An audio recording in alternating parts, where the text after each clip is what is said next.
Bom dia, boa tarde, boa noite. Esse é o 12Cast, o podcast de cardiologia da 12x8.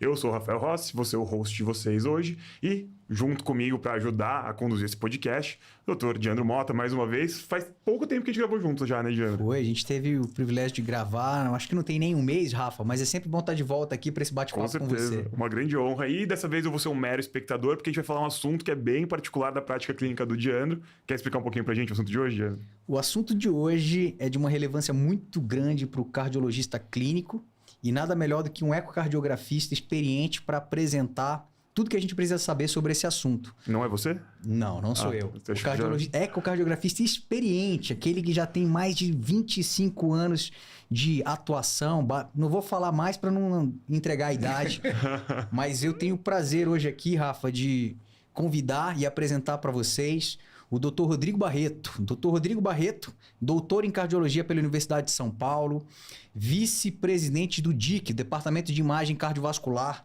no biênio de 2010 a 2012, médico assistente da unidade de ecocardiografia do INCOR, coordenador da ecocardiografia DASA, São Paulo, e dos hospitais Santa Paula, Lefort Liberdade e Lefort Morumbi. Mais importante de tudo, foi o meu preceptor, meu chefe na formação em ecocardiografia em 2013 e 14 no Dante Pazanese. Então, tenho orgulho de apresentar aqui o Dr. Rodrigo Barreto. Seja bem-vindo, Dr. Rodrigo. É um prazer estar aqui com vocês. Aqui estamos entre amigos, né? Vamos dizer assim, né? Estou com o Diandro, que é um parceiro demais, o Rafael Rossi, que eu conheci já no Dante, mas no final do Dante. Conheci o pai dele quando era aluno, para você ver como ele veio. Conheci o pai dele. Isso é um atestado de idade já, viu? Eu era segundo ano e o pai dele era conhecido como... Ele e o tio dele eram conhecidos como os temíveis irmãos Rossi da Pucamp. eu não ganhei o mesmo título, graças a Deus. Vou ficar livre dessa. Os temíveis irmãos Rossi da Pucamp. Eu conheci por causa de um amigo meu que o pai dele era sócio do seu avô. Então, a gente conheceu o pai. Foi o primeiro cara que eu conheci do Dante, foi o João Manuel. Mas, assim, é um prazer poder falar. Acho que é legal de conversar isso, porque esse assunto, quando a gente fala de strain, de formação, ele fala sobre tudo, né? A gente vai falar muito sobre fisiologia, entender o mecanismo de coração. O ecocardiograma é só uma ferramenta para a gente medir, mas a gente tem, para o cardiologista, é extremamente interessante. Isso faz parte, acho que, da medicina do futuro, que vocês jogam, medicina de precisão. Perfeito. Porque a gente tem muita coisa para aprender. Seguramente, dos últimos, o strain, do ponto de vista clínico, entra aqui não chega a 20 anos. É uma revolução no conhecimento que a gente teve de das doenças, de entender como ela funciona, como é o comportamento, e é uma ferramenta que, em tese, ela é bastante simples na sua... o conceito é simples, legal, né? Só que ela demorou algum tempo para conseguir entrar na prática clínica, porque precisava da computação para fazer ela funcionar, o software, entender os mecanismos de ultrassom, e hoje ela caminha para uma assim, é uma coisa fenomenal, né? A gente hoje vai ter agora com strain, muito em breve, já tem estudos, a gente falando de elastografia, quer dizer, medir a dureza do músculo. Quer dizer, você é uma coisa... Que é uma coisa que a gente fala muito no fígado, na verdade, agora a gente está migrando para o coração, né? Só que a medir a elastografia no fígado é fácil, porque é parado, tá parado, né? Tranquilo, ele não então, é músculo, né? A gente teve conversando, no último congresso, conversando com o pessoal da Bélgica, né? E eles contando. Não, é uma coisa sensacional. Imagens... Tem muita coisa por vir, né, muito bacana, é muito bacana. Com as imagens de 700 imagens por segundo, quer dizer, você vê, ele é mais preciso que o eletrocardiograma em termos, você vê a despolarização do músculo, o tempo real mexendo. Agora, uma coisa que eu queria, antes da gente falar o que é esse trem, como um bom mineiro, né? Que é strain. Eu queria saber, Rodrigo. De Belém. Mineiro de Belém que mora em São Paulo. O mineiro mais paraense e paulista que tem, né? Mas é isso mesmo. Eu queria, antes da gente aprofundar e entender a importância do strain, eu queria que a gente debatesse um pouquinho, doutor Rodrigo, sobre a limitação da fração de ejeção como uma única ferramenta para falar que a função sistólica do ventrículo é preservada ou não. A gente sabe que, ao longo da cardiologia, a fração de ejeção foi sempre um excelente preditor de eventos, mas ela tem limitações. E você poderia falar um pouquinho do porquê dela ser limitada? Eu acho que até antes de traçar esse paralelo, já explicar o que um vê e o que o outro vê, Rodrigo, para o nosso ouvinte que não está com o método todos os dias, o que um vê? Eu acho que a gente vai voltar um pouco antes. Assim, é o desafio da gente falar de função ventricular. Legal. O que a gente fala de função ventricular? Função ventricular é débito cardíaco. Então, se eu quiser medir função ventricular, eu passo um Swan-Ganz. A gente usa isso no dia a dia? Não. A gente usa no clínico, eu posso medir pelo ecocardiograma, posso medir pela muga, pela ressonância. Alguém olha num laudo de ressonância qual é o débito cardíaco de um paciente ambulatorial? Não tem nenhuma... Até hoje, a gente não tem nenhuma serventia. Então, esse é um dado. A gente pode ver o coração pela interação ventrículo-ventricular ou ventrículo arterial, né? Ver o ventricular coupling. Também a gente não tem muita ferramenta. Hoje, a gente... No grande dia a dia, a gente usa a fração de ejeção, que é uma ferramenta, vamos dizer, ele seleciona na parte, vamos dizer, da função de câmara do coração, né? A fração de ejeção é uma razão de quanto de volume de que sai do coração em relação ao que tinha no volume diastólico final, né? Isso é muito variável. Se eu pegar um ventrículo que tem 300 ml e sai 10% dele, sai 30 ml.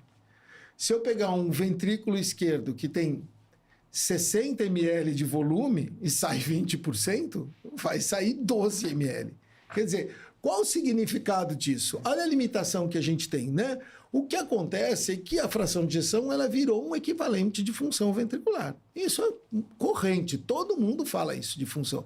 Não, você termina um ecocardiograma, chega primeiro, ele nem te dá bom dia. Qual é a fração de ejeção? Não olha nem o nome do paciente, na verdade, né? A fração de ejeção deu quanto, entendeu? E o problema é quando olha isso em primeiro lugar e em último também, né? Não olha mais nada do laudo.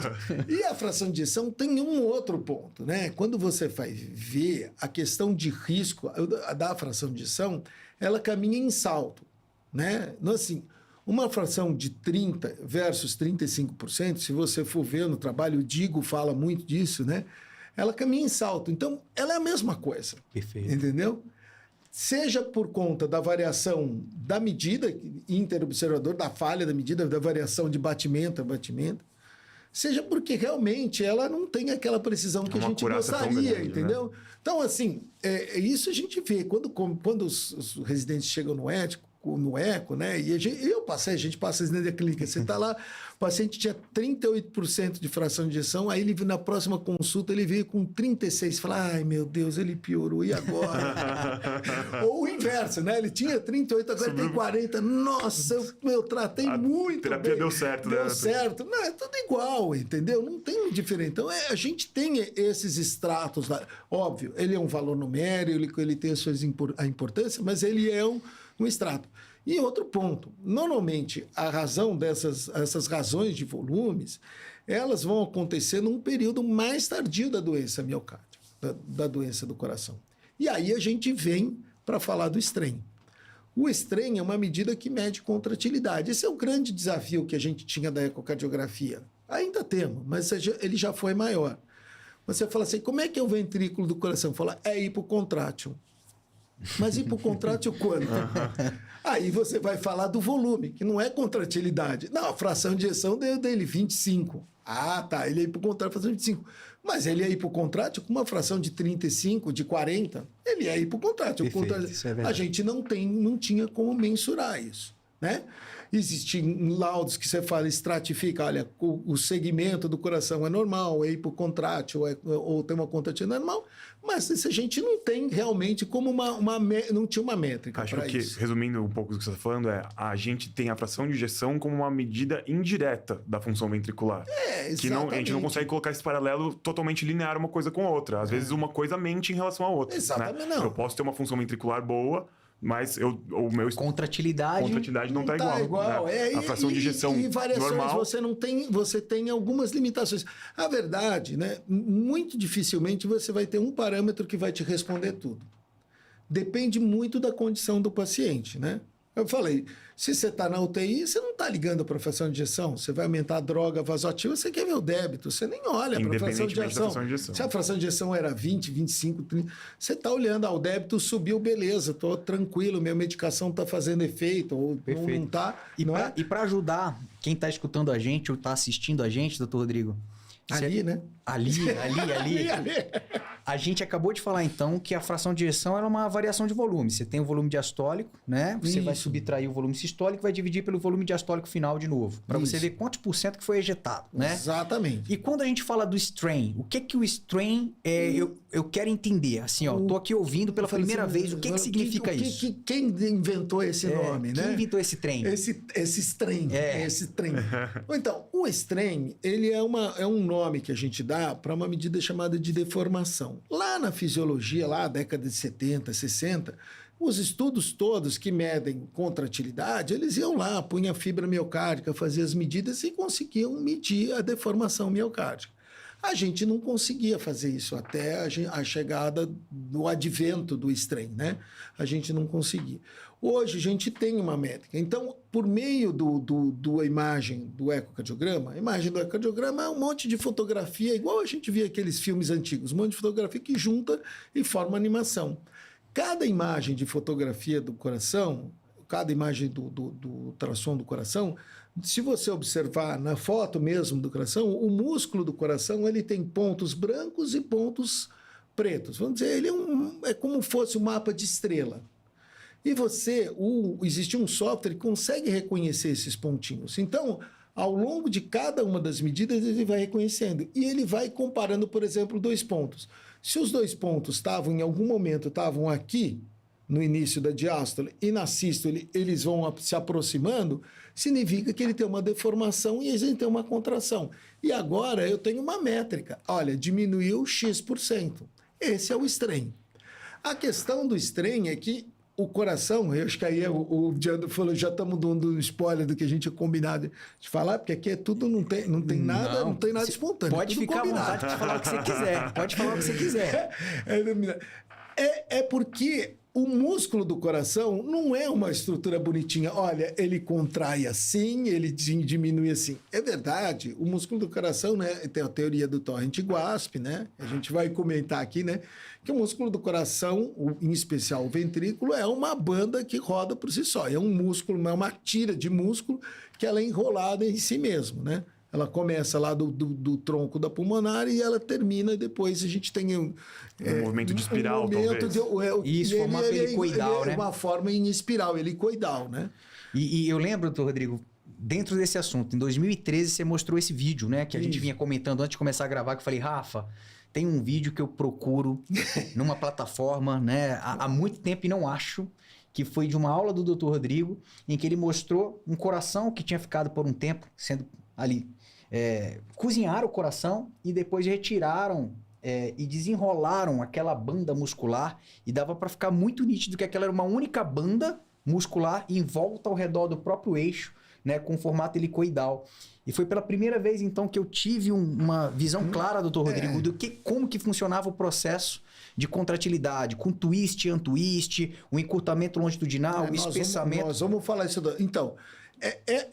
Essa teoria, né, que a verdade se tornou uma prática, foi desenvolvida por um cientista, um médico catalão chamado Torrent-Guasp. O que ele fez? Ele pegou um coração, colocou na panela de pressão e dissecou com o dedo. E a hora que ele secou com o dedo, ele foi empurrando o músculo e acabou o coração do lado direito e lado esquerdo virou uma tira toda retorcida. Ele fez uma coisa 3D virar 2D, na verdade, né? Exatamente. Aí ele fez um bife a rolê e voltou e virou o coração de novo, né? E ele foi uma sacada genial, né? E a história é meio bonita e trágica, porque ninguém acreditava muito nisso, né? Ele desenvolveu. E aí ele teve ele era estudioso e convidaram ele, acho que para um simpósio na Espanha, ele é espanhol, né? De arritmia. E ele mostrou, e ele foi aplaudido de pé e tudo. Ele chegou no hotel e morreu. Ele não viu o reconhecimento de fato da prática, né? Tudo que ele fez, né? Assim, mas é meio estranho, né? A gente é meio triste, mas é bacana da gente ver. E aí, graças a Deus foi depois que ele apresentou a aula e convenceu todo mundo, né? Senão a gente não estava aqui falando sobre isso. Senão não tinha podcast hoje. Isso.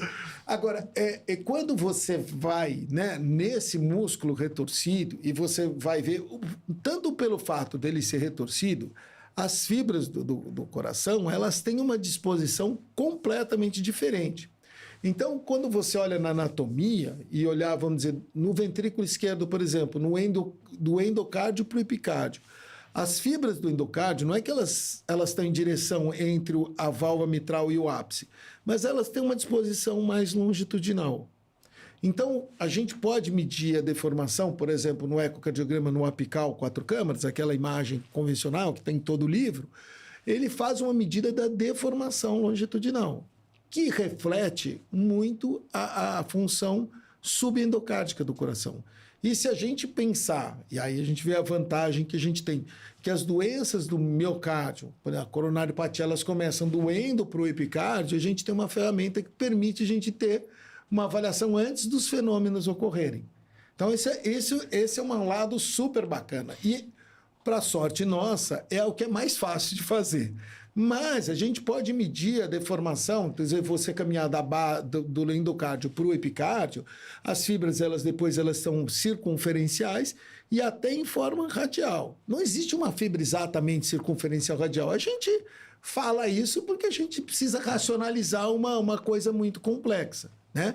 Então você vê, a gente fala do strain longitudinal, que é a deformação que a gente tem do base para ápice.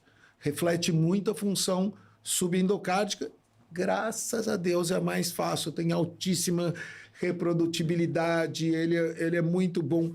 Se você mesmo pessoa que não tem experiência, comparado com quem já tem muita experiência, o resultado é o mesmo.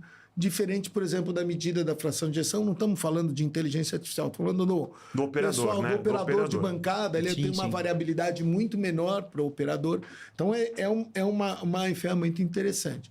A gente tem a medida do strain circunferencial, que é a medida, né? Se a gente fatiar o coração, né? No meio do coração, a gente tem um círculo, que é o ventrículo esquerdo, e o acoplado, que é o ventrículo direito. E na circunferência, ela é maior na diástole e menor na sístole. Então, a gente pode medir essa variação, essa deformação, que chama strain circunferencial. Quase não tem nenhuma aplicabilidade clínica, muito de pesquisa. E a gente pode medir o que o olho chama de contração, porque quando o ecocardiografista, ou mesmo qualquer pessoal de imagem, fala, a contratilidade está normal, ele vai ver o que? O espessamento miocárdico. Né? Na diástole ele era menor, na sístole ele aumentou. Esse é o que a gente chama do strain radial. Esse aumento da espessura que tem em direção, em especial do ventrículo esquerdo, em direção à porção central do raio do coração. Então, opa, beleza. A gente pode usar também. Tem mais variabilidade. Mas ele trouxe essa possibilidade do strain de a gente ver coisas que a gente... Primeiro, algumas coisas que a gente não via, né? Por exemplo... Ninguém nunca mediu até então o coração, avaliava o coração para ver como é que o encurtamento da base para o ápice funcionava, era a função ventricular. A gente não consegue ver isso a olho nu, né? A gente vê o espessamento, olha, essa parede aqui do infartado está menor. Mas você vê isso aqui, ele revela coisas que você não imagina. E aí a gente pode comentar em uma série de doenças que tem umas características que você olha e fala, pô, bateu, pá. É isso. Isso impacta, assim, extraordinariamente no número de diagnóstico que você tem nos Estados Unidos, tratamento de amiloidose, reconhecimento de miocardiopatia hipertrófica, em especial esses aumentos de espessura, é um negócio assim revolucionário. Então, e são movimentos que acontecem ao mesmo tempo, tudo isso que você acabou de citar. Exatamente. Né? E em um mesmo batimento a gente tem a diminuição longitudinal, circunferencial e o espessamento radial. E mais, a gente tem a torção, né? O coração é como se a gente pegasse uma toalha e torcesse. Olhando aqui da ponta do coração, né? Porque tá a câmera que está na ponta, a ponta do coração ela gira no sentido anti-horário e a base no sentido horário. Então o coração faz esse movimento e o sangue sai para a via de saída do ventrículo esquerdo. E aí tem outros que a gente nem mede, deslizamento, são tantas coisas difíceis da gente medir, é tão complexo que a gente não tem. Então, para resumir, doutor Rodrigo, se a gente for parar para pensar, você falou que os 3 mais importantes que a gente tem em termos de deformação, o strain, a gente tem o longitudinal, o radial e o circunferencial. E o que mais é utilizado na prática clínica é o strain global longitudinal. E para quem está se habituando agora com esse termo, assim como a fração de ejeção, a gente vai ter uma um parâmetro que é considerado como normal. Queria que você falasse pra gente em relação ao que é o normal, quais são as limitações, o que a gente tem que ter atenção na hora de interpretar um valor de strength. Qual que é o novo número que o cardiologista tem que olhar no laudo, né? Acho que é o que o Diogo tá perguntando, né? Exatamente. Em vez de ficar olhando só a fração de injeção, qual que é o segundo número agora que a gente vai olhar? O que a gente tem? É isso mesmo. O strain longitudinal, ele é uma ferramenta que hoje ele está em praticamente todos os equipamentos. Só não estão nos handhelds, mas logo vai estar, né? E hoje, gente, né, o Diano, vocês que gostam de inteligência artificial, ele vai ter, já tem ferramenta com inteligência artificial que torna ele muito rápido. Hoje, a gente faz uma medida de strain a partir da coleção das... Você faz 3 imagens, praticamente, apicais. A Philips, ela, por exemplo, ela faz em 6 segundos, a GE também. Ela te dá essa informação em 6 segundos. Óbvio, merece algum reparo? Sempre merece, né? Eles dão é automático, mas a gente sempre... Cara, isso não é revisão, mas é muito rápido. Não existe uma perda, um aumento do tempo para você fazer o exame. O que a gente tem? A questão toda é que existem softwares diferentes. Cada empresa tem softwares diferentes. E a uniformização desses softwares, em termos de dar um valor normal, é um grande desafio. Eles vão lançar agora o terceiro. Já fizeram uma vez, juntaram na Bélgica, juntaram 20 equipamentos, 3 softwares, fazer o mesmo exame no paciente para ver qual que era o melhor, que eu não sei que os valores normais, e chegaram a algum consenso. O primeiro, sim, o coração longitudinal, as fibras longitudinais globais, quer dizer, você pegar todos os segmentos, e a gente soma e faz a soma delas, elas devem diminuir em 20% o seu comprimento. Então, se você tinha o ventrículo no total, né, você fazer a somatória, o valor é 20. Quer dizer, tudo que é 20 é normal. Só que os softwares que a gente mais usa, o valor normal é 18. Então, para cima de 18, pode ficar confortável. E é negativo, né, Rodrigo? Então, o valor... Porque a gente está diminuindo a fibra, né? Diminuindo a fibra. Tudo que diminui é negativo. Hoje a gente já nem usa mais. Usa o valor como valor fosse absoluto, o valor absoluto. Então, assim, tudo que for acima de 18, pode ficar tranquilo. Existe uma série de situações. Infarto, válvula, miocárdio, que esse valor, se 18, 19, eles asseguram um prognóstico excepcional para o paciente. Tudo que vai dali para baixo é ruim.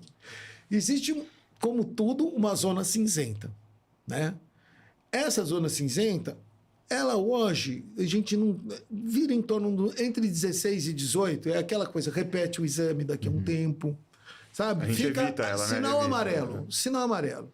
Vai dar uma olhadinha, ver se tem alguma outra coisa. Agora, para baixo de 16, 15, a gente tem a normal. E interessante repetir também no mesmo software que já tinha sido feito anteriormente, né? A primeira diretriz que usou essa ferramenta, a gente vai falar das aplicações, foi a diretriz de cardio-oncologia da Sociedade Americana de Cardiografia. Foi exatamente essa recomendação que se faz. O ideal é fazer com o mesmo equipamento para você ter uma comparação, não ter essa variação de software e até o mesmo operador. Mas a gente hoje eu acredito que a gente não... O mesmo equipamento, sim, mas o mesmo operador a gente vai ver que não dá tanta diferença de gente ter... Principalmente para o strain que você tinha citado, né? Que a variação interoperador fica muito minimizada, menor, até menor que a fração de injeção, justamente. A fração de injeção, né? Existem estudos comparando. E hoje, por exemplo, tem um estudo com... Estudo russo, a gente sempre foi com o pé atrás,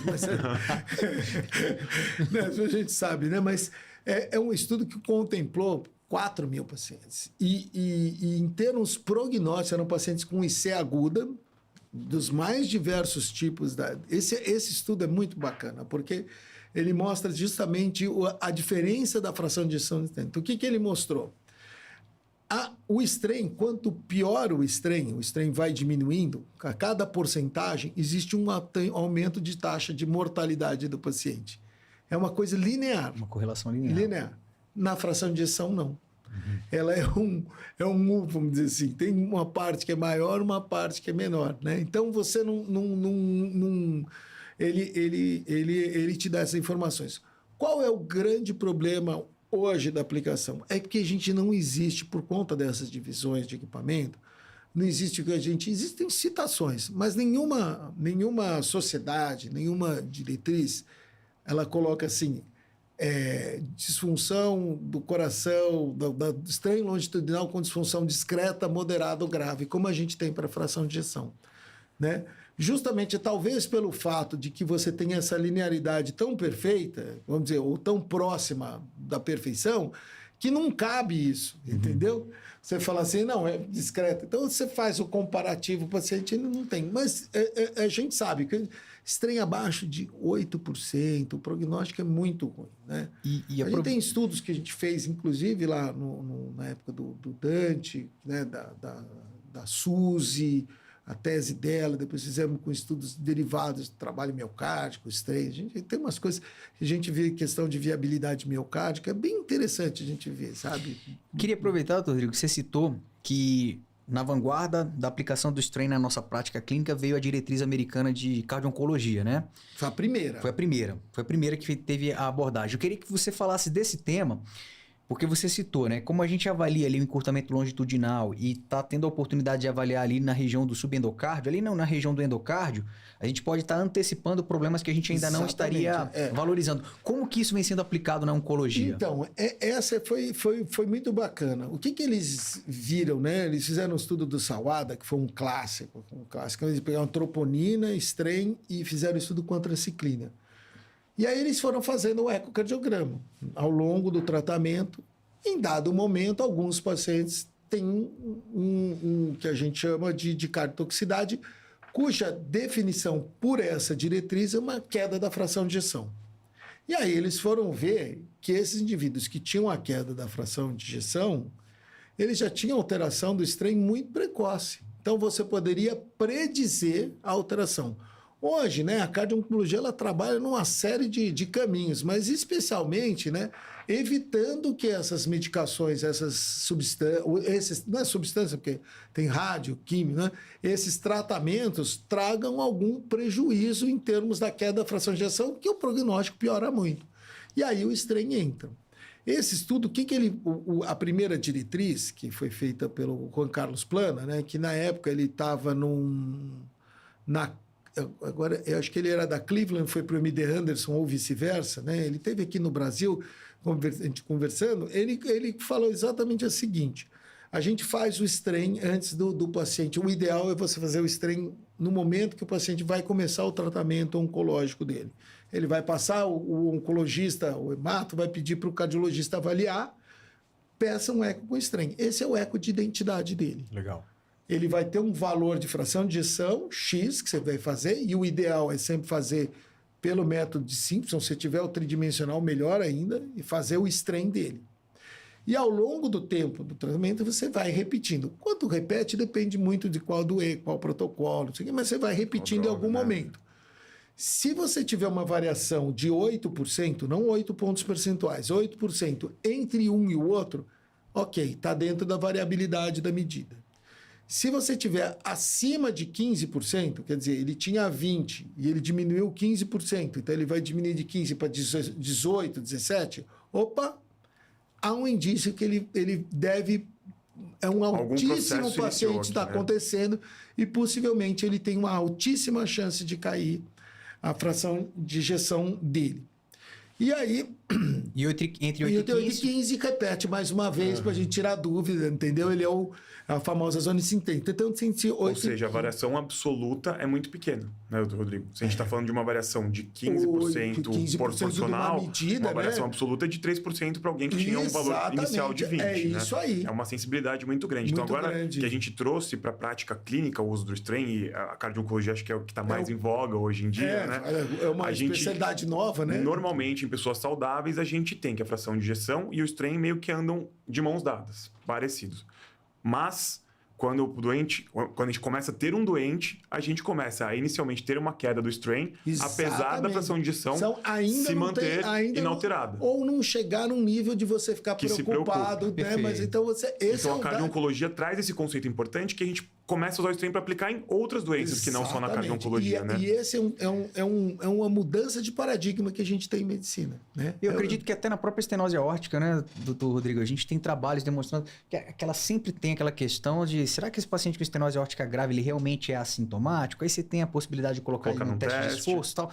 Mas o eco com strain já pode agregar bastante, né? Aí a gente tem, com esse advento, a gente tem uma série de informações. Do ponto de vista diagnóstico, a gente tem uma série de sugestões e do ponto de vista de avaliação prognóstica do paciente.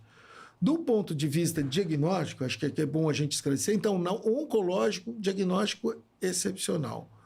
A gente adianta um pouquinho. Aumento de espessura de parede, né? Ah, legal. Esse mudou. Hoje, se você tem um equipamento que tem strain e você pega um paciente que tem aumento de espessura de parede, eu vou dizer, é uma má prática. Você tem que fazer. Ele alguma coisa vai ajudar. Então, ele vai ajudar a definir se um paciente tem uma probabilidade grande de ter, por exemplo, uma miocardiopatia hipertrófica. Na área onde ele tem hipertrofia, o músculo, você vê, ele espessa que é assim, monstruosamente bem. Aí você vai ver o strain, é uma porcaria ali. Por quê? Porque as fibras estão todas assim, tudo desarranjada. Então, a deformação longitudinal que a gente não olha e não consegue ver, está ruim naquele lugar. Tem relação ali com a área de fibrose. Já tem estudo mostrando que é foco, quanto mais local lá, mais chance do paciente ter arritmia. Não digo como equivalência para o real tardio, mas já é um dado exame, a mais, né? É um exame de beira, vamos dizer, de execução simples, né? Vamos dizer, não é jejum, nada. Deitou, fez o exame, né? Esse é um ponto. No ponto de vista da amiloidose, que é outra doença... Eu ia chegar lá, né? A gente porque quando eu me formei cardiologista, né? O uso do strain longitudinal era igual à amiloidose, né? Então eco, strain, amiloidose e bullseye. Pronto, é isso que eu preciso decorar de strain e estou formado. O bendito do epical sparing, né? Que é a cereja do bolo. Então, a apresentação do strain, normalmente gráfica, é um mapa polar, né? É um redondinho. Quando a gente vê o vermelhinho bem na ponta e tudo cor-de-rosa do lado, que eles chamam cherry on top, a cereja em cima do bolo, é um sinal, né? Não é exclusivo da amiloidose, mas ele acende o alerta quando você tem hipertrofia. Já pegamos hipertrófica com isso, tem uma série de... Mesmo hipertensão. Mas o que aconteceu? Se você for olhar as estatísticas americanas, isso veio quase que junto com o pirofosfato. Cara, se descobre a amiloidose à torto e direito. O que a gente via em patologia, que 20% dos pacientes, 25% dos pacientes idosos, quando eles vão fazer lá a autópsia até amiloidose, a gente consegue fazer muita parte clínica, a gente consegue descobrir que esse paciente tem amiloidose. E hoje a gente tem estratégia para tratar, né? Antigamente a gente descobria, falava, bom, parabéns, você tem amiloidose. Só vou escrever no prontuário aqui e tem um dado, né? E pronto. Tá com amiloidose, um abraço, não tem muito o que fazer. Agora não, a gente tem... Cada vez vai ter mais tratamento, né? Estão fazendo, parece que vai ter tratamento até imunoterápico, né? Para reversão da amiloidose, né? Porque a amiloidose, né, é um conceito engraçado, né? E isso, ecocardiografista também fala, né? É uma hipertrofia ventricular. Não é uma hipertrofia ventricular, né? A amiloidose, né? Para a gente lembrar, né? A gente tem um problema de um metabolismo proteico, que a proteína se aloja no interstício, né? Não no músculo. Então, você não tem aumento de músculo, não é hipertrofia. É aumento de espessura porque o tecido está aumentado, mas não é hipertrofia. Aí fala, hipertrofia ventricular não é hipertrofia, é aumento da espessura da parede. Fazendo o jabá aqui do nosso 12cast, para quem não está entendendo o que o Dr. Rodrigo está falando, tem um episódio brilhante que foi gravado com o Wagner, do INCOR, falando especialmente disso, a importância que a gente tem que ter, a importância que tem você avaliar de uma maneira muito cuidadosa espessamentos, né, Rodrigo? Exatamente. Espessamento de parede não necessariamente é hipertrofia, né? Exatamente. Então isso é importante. Fabry, tudo, né? Doença de depósito, doença de acúmulo, né? Tudo que a gente tem. Então isso mudou muito. Então esses são alguns pontos. Outros pontos que eu acho assim são sensacionais, assim que a gente tem no serviço privado, a gente tem um manual do que o que a gente entende que a pessoa precisa fazer o exame da estranha. Então, que a gente comentou. Oncologia, né? Se o paciente nasceu entre o final de junho e o começo de julho, é signo de câncer, faz, né? Falou câncer, você já tem que fazer o estranho, né? Aumento de espessura de parede. Dúvidas que você tem de fração de ejeção. Então, por exemplo, atleta é uma coisa que ajuda muito, né? Atleta de alta performance, às vezes eles têm uma fração de ejeção assim, 50%. Você olha e fala assim... Ai, meu Deus. Como que esse cara faz tudo que ele tava fazendo ali, né? Eu falei, agora eu vou soltar, porque a fração de injeção é abaixo do normal, vai me dar um problema. Vão começar a beta-bloqueador, vai ser doping. Aí você faz os treinos, tá normal, entendeu? Aí, que é uma situação contrária do que a gente acabou de falar, né, Rodrigo? Que é o paciente que tem a fração de injeção não tão boa, mas o strain normal. Normal. Aí você põe o cara lá na esteira, ele quebra a esteira, né? Que é outra coisa legal que você tá falando de atleta, mas não esqueça, a gente não pode esquecer também desses nossos pacientes que frequentam academias e cada vez mais estão utilizando anabolizantes e que acham que tá tudo bem. E o strain, muitos já estão pegando strain alterado. Descobre muito rápido mesmo. Hoje é uma epidemia que a gente tem. Nos serviços privados que a gente faz, mas não tem de cada 2 agentes aparece um fortinho, um bodybuilder, entendeu? Que o cara tem e ele toma... Tá tomando uma água de radiador. Água de radiador. E olha que curioso. Você tem esses pacientes, eles têm algumas... Até por ser atleta, tem resistência vascular periférica normal, às vezes não tem uma doença periférica, como é um coronariano, um miocárdio. Ele não é doente, né? Ele está doente por conta de uma droga. Já peguei paciente que não tinha nada de sinal de aumento de função diastólica, pelo menos nos parâmetros normais. O coração de absolutamente tamanho normal, a espessurazinha aumentada e um strain baixíssimo. Aí, esse indivíduo, por acaso, ele estava no laboratório e ele colheu testosterona. O valor de testosterona dele, ele falou que ele estava testosterona, era 25 vezes o valor limite. Ele podia distribuir para todo mundo que estava no recinto ali. Tava se ele beber água no copo dele, nasce bigode. Assim, uma coisa estúpida. Ele tinha 8.000 de testosterona, um negócio assim. Eu fiquei assim... Eu queria voltar naquela lista que você estava, doutor Rodrigo, que eu acho que ela é muito legal. Você tinha falado, só recapitulando. Câncer... Indicações que a gente sempre tem que boas indicações, né? Boas indicações. Câncer, aumento de espessura de parede, toda e qualquer. Doença coronariana, eu acho que ela é excepcional. Você, por exemplo, descrever uma alteração de contratividade segmentar no eco, você pegar eu, Diandro, você mesmo, dificilmente... lisonjeado aqui, hein? Não, é muito difícil de você repetir. Você repete, mas não é muito difícil. Agora, você mandar para um clínico uma foto do bullseye e falar, olha, aqui a parede, o território da direita está comprometido, cara, não tem preço. Vamos dizer, é quase que uma fidelização. E você, ao longo do tempo, você vai acompanhando. É que a gente, no mundo, é difícil você ter um paciente que, quem faz exame, tem um segmento longitudinal do paciente, porque ele vai Mas o clínico tem, né? O clínico tem. Então, você vai acompanhando, você vê recuperação. Tem uma aula que eu dou, que é até um colega médico, que eu mostro 4 mapas polares e conto a história dele com 4 mapas polares e todo mundo entende. Ele teve um infarto anterior, aí passou, recuperou, pôs um stent, recuperou. Aí ele teve um infarto inferior, chegou tardio, não recuperou, ficou alteração.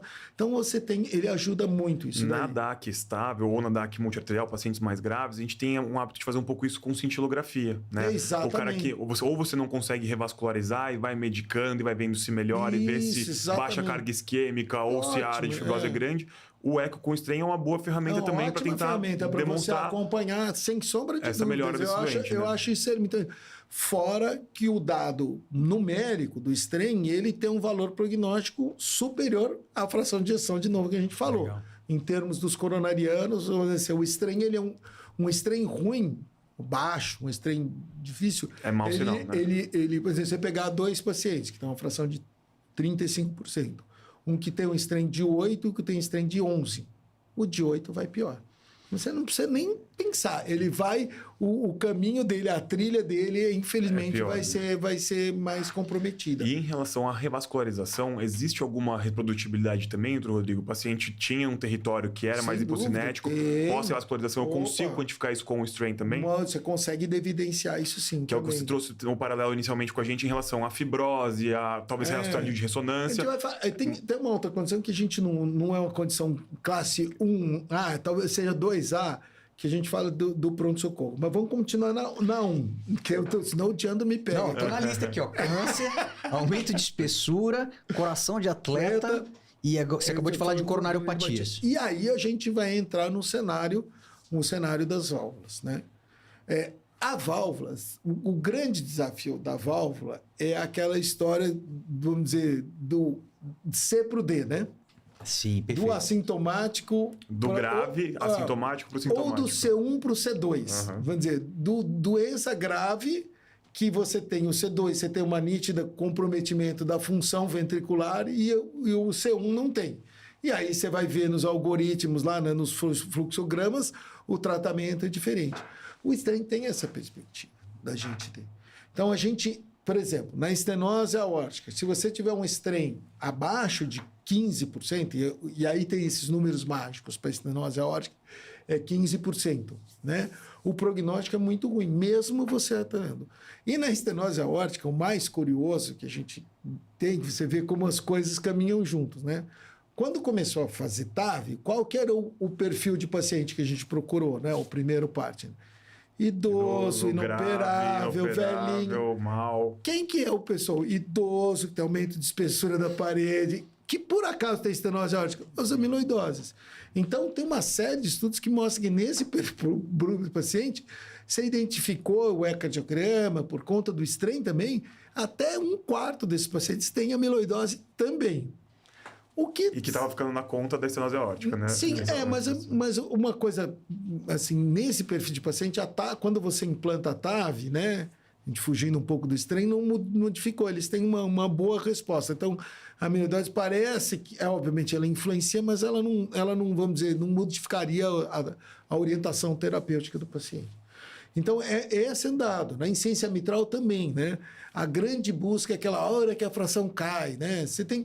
As medidas que hoje a gente usa, né, na válvula, é óbvio, elas são super consagradas. É o diâmetro de 70, é o diâmetro de 55 para estenose, para insuficiência aórtica. Mas, gente, é muito atrasado isso. A gente precisa evoluir. A gente está deixando acontecer para correr atrás depois. Não, e outra coisa, você vai comprar uma camisa medindo só uma medida, só o colarinho, entendeu?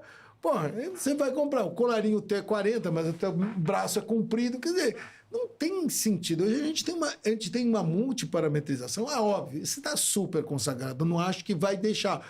Mas a gente precisaria ter de mais valores para a gente poder estratificar melhor, né, a indicação. O strain é uma dessas situações. A partir da diretriz de oncologia, praticamente todas as diretrizes, elas colocam com uma sugestão da gente fazer o strain. Coronária, válvula. Mas por conta dessa questão numérica, ela não é taxativa. A questão numérica e a questão dos softwares diferentes, ela ainda não é taxativa. Se você olhar bem, são muito poucas as diretrizes internacionais que contemplam o strain dentro com uma recomendação com a indicação, forte. Né? Assim, tem que fazer. A oncologia, de longe, é o que mais faz, né? A gente tem... Né, que é o que você tinha comentado anteriormente, né? Hoje aí, os guidelines se baseiam ainda muito nas frações de injeções e pouco nos strains que eu imagino... ainda não tem. Um dia vai chegar, que vai ter o seu momento né? ainda, né? Strain. Você vê que ela é uma tecnologia que entrou... Aí eu vou falar o meu aspecto vintage, né? Eu acompanhei tudo isso, porque não é 25, eu faço 30 anos de época, mas... Quando eu fui fazer o meu Research Fellow na Mayo Clinic, em 2001, eles estavam exatamente começando a estudar strain. E o strain pelo Doppler, não era nem esse primeiro strain. Tinha um grupo de brasileiros. A Karen Modesto, que está nos Estados Unidos, e o Sanderson Calduro, que está em Curitiba. E aí a gente começou, era o grupo, eles tinham muito tinha uma parte de ecocardiografia, ultrassom aplicada com parte básica, com animais, experimental, tudo, e a gente caminhava os dois muito juntos. Um software complicadíssimo, tinha que gravar a imagem, entrava num software de física, chamava MATLAB, tinha uma engenheira, era um para fazer um dia não, cara. Não ia acontecer na prática clínica, né? Não ia pegar. Não ia pegar o strain Doppler, tem uma série de... E aí, quando eu voltei, apareceu o strain 2D, né? O primeiro trabalho de strain do mundo é brasileiro, é da Karen Modesto. E lá na Mayo Clinic, que a gente estava junto, né? A Karen foi residente do Eco do Dante também. ela publicou sobre a amiloidose. O primeiro trabalho, isso é 2005 que foi publicado. Muito então, bacana. o Brasil na vanguarda. E aí, Rafa, aproveitando aqui, né, poxa, eu tenho certeza que quem está escutando a gente aqui até o momento já tem noção da importância que é pensar numa análise de strain e quando for solicitar para os seus pacientes ali que tem queixas clínicas específicas ou tem diagnósticos já estabelecidos, saber exatamente quem é o paciente que ele não pode deixar de pedir o strain. Isso. E a gente já falou do passado, doutor Rodrigo, falamos do presente e do futuro. O que você acha que vem pela frente aí? O futuro, a gente tem algumas coisas, por exemplo, né? A gente teve há alguns anos, tem uma das empresas que tem, ela agregou o strain com a pós-carga. Então, é uma evolução. Você pensar em fisiologia, que a gente chama de trabalho miocárdico, né? O trabalho miocárdico é o quanto você gera de volume para quanto um volume injetado dá tanto de pressão. Isso é um trabalho. É o que a gente tem, o conceito fisiológico. Eles fizeram isso com o strain. Então, hoje, você tem um software que você tem medida, você faz a mesma coisa, você simplesmente afere a PA do paciente e ele vai te dar o trabalho miocárdico. E o que é legal disso daí? O trabalho miocárdico, quando você volta lá para a bancada, é igual ao consumo de VO2.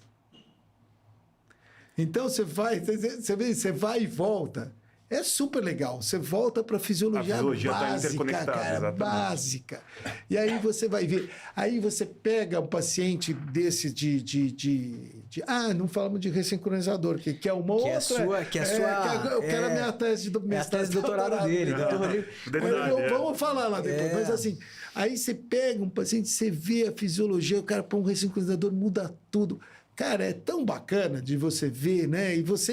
E é uma coisa que você faz no dia a dia, sabe? Dá para você ficar entusiasta mesmo da ferramenta. E aí, a gente estava comentando um pouco antes, né? Hoje, a ecocardiografia, eles começam a fazer um negócio com processador. Então, hoje, existem equipamentos que não estão na prática de clínica, né? Tem duas vertentes, né? 2 centros que são bem avançados. Tem 3, né? A Noruega é bem avançada, o pessoal 4, tem a Holanda, tem o pessoal da Bélgica e tem o pessoal da Duke University, que também trabalham muito sentido. Eles fazem equipamentos em que você faz a imagem do ecocardiograma com 500, 700 imagens por segundo. Então, você vai lá no eletro, porque tem monitorização, você espera assim, o começo da ascendente da onda R. Aí você põe imagem, você vai ver o que acontece no septo, como ele é movimentação. Em tempo real, né? A parte elétrica e a parte... E agora, eles começam a derivar medidas dessa estupidez que a gente tem de informação. Então, eles têm usado, por exemplo, assim... Quando para medir, a gente estava falando de elastografia, talvez vai ser um dos caminhos, pode ser que não vire nada, mas um dos caminhos que hoje estão desenvolvendo, que ele vai medir a dureza do músculo. Então, olha só o que eles fazem. A hora que a válvula mitral aórtica fecha, né, a elastografia, eles fazem, é como se jogasse uma pedra no rio. A onda vai no lago. Então, a hora que o fechamento da válvula aórtica, por exemplo, ela vai dar uma vibração no septo. Mas como você tem uma velocidade de medida tão grande, você vai acompanhando quanto tempo esse septo vai vibrar antes dele contrair, só pelo fechamento da válvula aórtica. E aí você vai derivar, eles vão derivar ali o quão duro é o miocárdio. Olha só quanto tem de fibrose, não sei o quê. É uma coisa assim... E a gente achando que o dado do strain era muito específico, imagina a elastografia, né? Mas então, eles conseguem medir no momento, vamos dizer, quase como o FFR, né? Que mede naquele momentozinho em que equilibra, que não tem nada, não tem interferência, é igualzinho. O momento que não tem, o músculo está praticamente parado, a vibração dele vai sair uma vibraçãozinha vagabundinha, né? E eles fazem a medida dali. É uma coisa assim, que a gente vai evoluir muito. E o que eu acho que vai popularizar ainda mais, a gente vai caminhar, né? Desde as diretrizes europeias de 2018, 19, antes de 2018, a diretriz europeia já coloca o strain. Não é para nós, eu acho que sim, porque eles têm a remuneração, a gente tem essa questão no ponto de vista prático, privado, uso, né? De remuneração, etc. Mas, assim, eles já colocam no laudo do eco, tem a medida do strain. Entendeu? Já absorveram. Aí eu vou te falar como que a gente descreve isso. Porque Olha que incongruência, né? Você pega um paciente com miocardiopatia hipertrófica, tem 75% de fração de ejeção e o strain dele é 12, baixinho. Como é que você descreve isso, né? Função ventricular como? Normal? Anormal? Deprimida, não? Deprimida, mas deprimida onde? Com a fração de injeção alta. A solução que eu vejo, assim, tem vários jeitos de escrever. A solução europeia, ele descreve, quando tem strain, eles falam função longitudinal do ventrículo esquerdo. Fração de injeção preservada com redução da função longitudinal. Para tentar o colega que fala assim, bom, não é só a fração de ejeção que vai determinar a função ventricular preservada do paciente. Isso é tão importante, Rafa, que logo no início da nossa residência de ecocardiografia, eu lembro bem do Dr. Rodrigo falando isso. Vocês vão ficar o primeiro mês só aprendendo a fazer laudo. Só escrever. Por quê?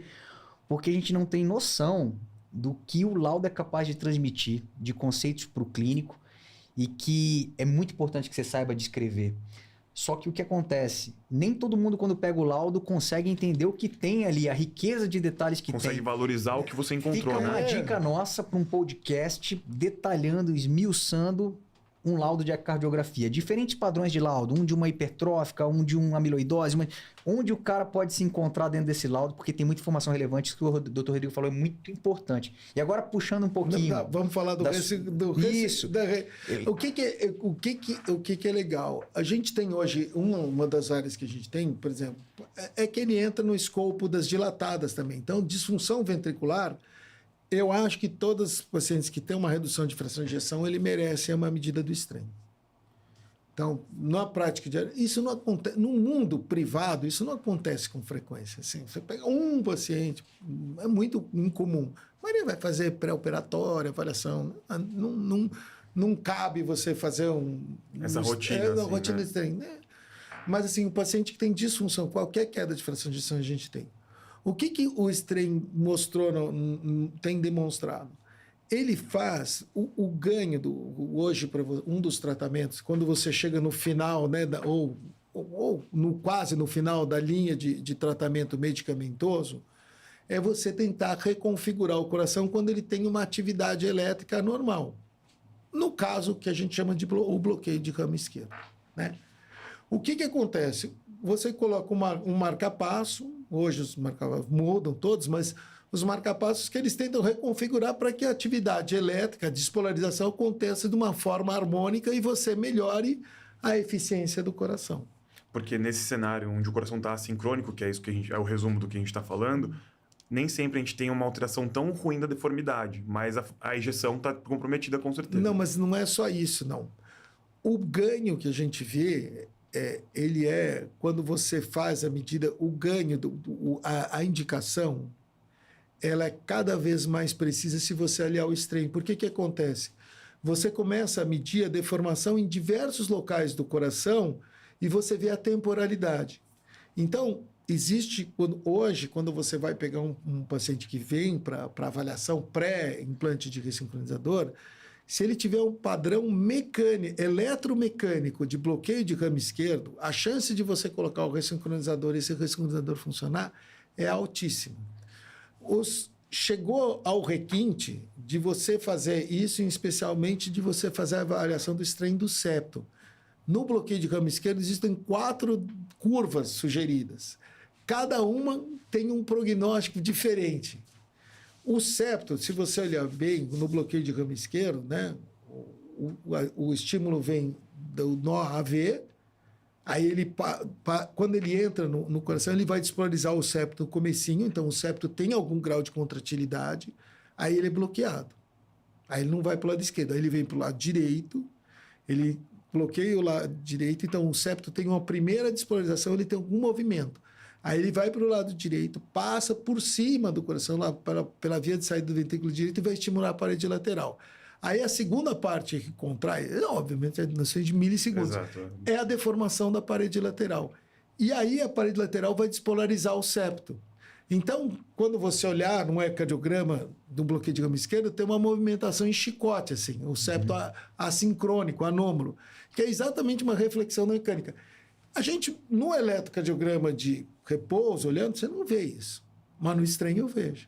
Eu tenho uma curva exatamente que eu vejo que o septo ele despolariza no começo, na protosístole, aí ele para, aí depois ele vai despolarizar no final, quando não deveria, quando está em diástole, o coração enchendo, ele está tá deformando, está contraindo, fazendo tudo errado, né?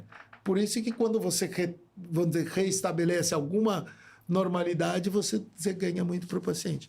Então, isso ajuda muito. A gente, no ressincronizador, é uma área... É uma área muito bacana da gente ter. E hoje, cada vez mais, né? Que é justamente feixe de Ries, tem alguns marcapassos que estão diferentes, que você tem... Tem um marcapassos que estão testando lá no INCOR, que vai pegar eu até agora entender, um período refratário, um estímulo, não é no QRS. Então, a gente tem várias vertentes. Vários dispositivos diferentes. Todos... Vários mecanismos diferentes de ação. Justamente porque a gente ainda não consegue diferenciar bem quem responde bem a cada um deles. No geral, né, de ressincronização, quando você pega a diretriz, a classe 1, né, pegar um grupo de classe 1, 70% vão responder. O que você chama de resposta? Agora eu vou falar porque vamos dar tese. Resposta é uma melhora clínica, e a melhora clínica é balizada pelos questionários, o Kansas, o Minnesota Quality of Life, um deles, e, obviamente, a classe funcional do paciente, teste de caminhada, esses são os marcadores disso. E o marcador de imagem, que é o mais robusto, não é a melhora da fração de ejeção, é o remodelamento reverso. Então, assim, não é em diretriz, mas é um senso comum de que quando o paciente, por alguns trabalhos, ele reduz o volume diastólico dele em 15% após um tratamento com o ressincronizador, a terapia, ele vai ter um desfecho muito melhor. Então, a gente usa esse termo.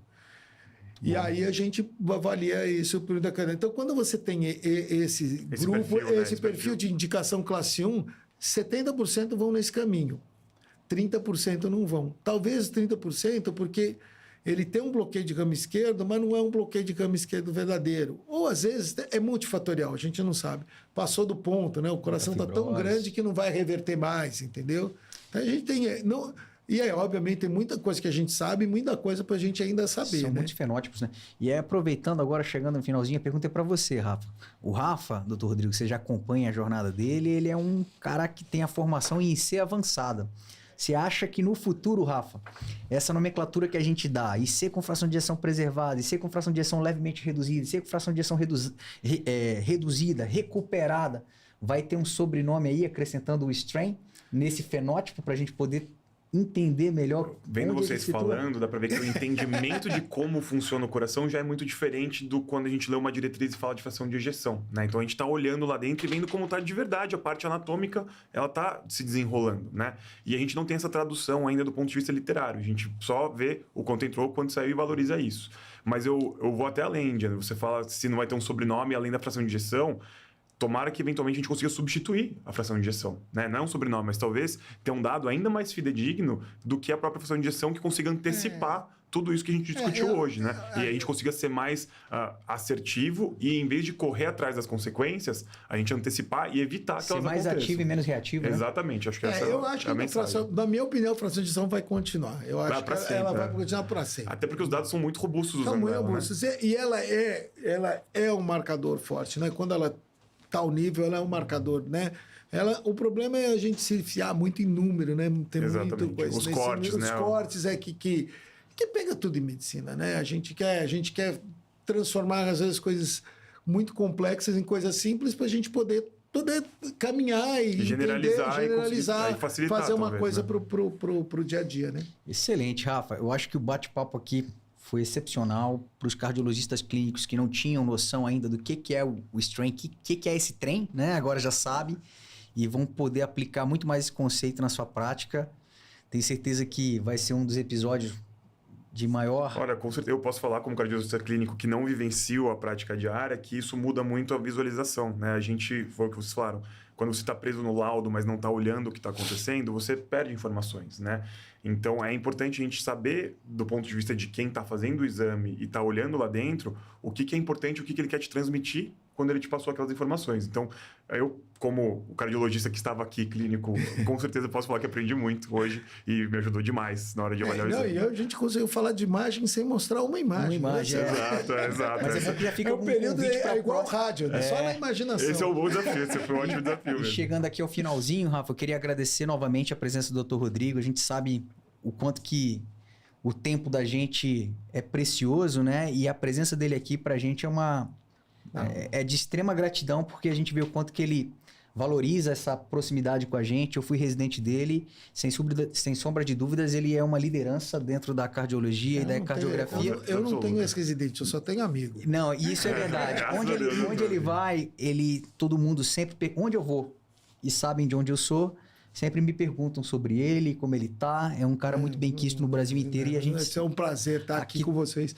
Acho que assim, a divisão, essa transmissão de conhecimento que vocês têm aqui nesse podcast, acho sensacional. Eu acompanho lá pelo Instagram, sou um seguidor fiel de vocês. Que honra. Vejo lá, vendo todas as coisas, aprendo demais. E que responsabilidade, né? Aprendo muito com vocês e assim, o Diandro é parceiraço, o Rafa... tive menos contato, mas assim, é amigo da família. Exato. Meu pai o avô dele foi calouro do meu pai, a minha mãe conheceu o pai dele. É tudo, sentiu uma Zagão. Todo mundo em casa. Resumindo, ele é o São Paulino mais gente fina que tem, né, Rafa? Com certeza absoluta. Não, você é São Paulino também, né? Roxo, pelo amor de Deus. Graças a Deus. Eu tô sozinho aqui, pessoal. Vou parar de falar disso então.